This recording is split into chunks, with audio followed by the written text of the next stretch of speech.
6h27 en ce 12 juin 2015. Aujourd'hui dans l'histoire, notre voyage quotidien dans le temps avec vous, Franck Ferrand, bonjour. Bonjour Thomas. À quel 12 juin allons-nous? Le 12 juin 1964, on est au procès de Rivonia en Afrique du Sud. Ce jour-là, Nelson Mandela est condamné à la prison à vie. Il n'est pas le seul puisque d'autres membres du Congrès national africain écopent de la même peine. Si je me souviens bien, il est accusé de sabotage, non Mandela, c'est ça? Oui, mais aussi de liens supposés avec le Parti communiste. On est en pleine guerre froide. L'ANC, le parti de Mandela, se bat à l'époque contre l'apartheid, évidemment.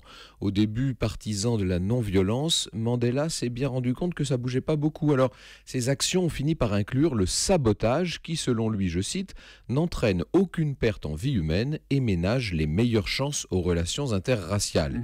Les cibles sont symboliques et notamment, il s'attaque au bureau du passeport intérieur, vous savez, ce document obligatoire à l'époque pour les Noirs d'Afrique du Sud. En 61, Mandela réussit à faire voter une grève générale et là, le gouvernement va réprimer la grève en envoyant l'armée et la police. Et quand est-il arrêté alors, Nelson Mandela? Il est arrêté le 5 août 1962 et d'ailleurs avec l'aide de la CIA. Ça vous donne un peu l'ambiance. Il faut vous dire que l'ANC fait partie des organisations dites terroristes à l'époque. Le 9 octobre 63 commence le procès donc de Rivonia. Toute ma vie, dira Nelson Mandela, je me suis consacré à la lutte pour le peuple africain.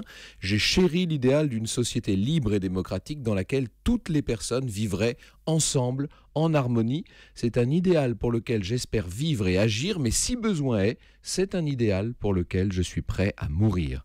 Alors il va éviter la peine de mort, mais il est condamné à la perpétuité en juin 62, donc ce 12 juin, et en 90 seulement, vous savez qu'il sera libéré avant d'être élu président de la République d'Afrique du Sud en 94, mais enfin, ça c'est une autre histoire. Et quelle histoire, hein. L'histoire qu'on retrouve avec vous tout à l'heure à 14h, nous parlerons de quoi? On évoquera le château d'Arroué et l'un de ses trésors, l'épée du connétable de Lorraine. Eh bien, rendez-vous donc à 14h avec vous, Franck Ferrand, sur Europe 1, tout à l'heure. Bonne journée.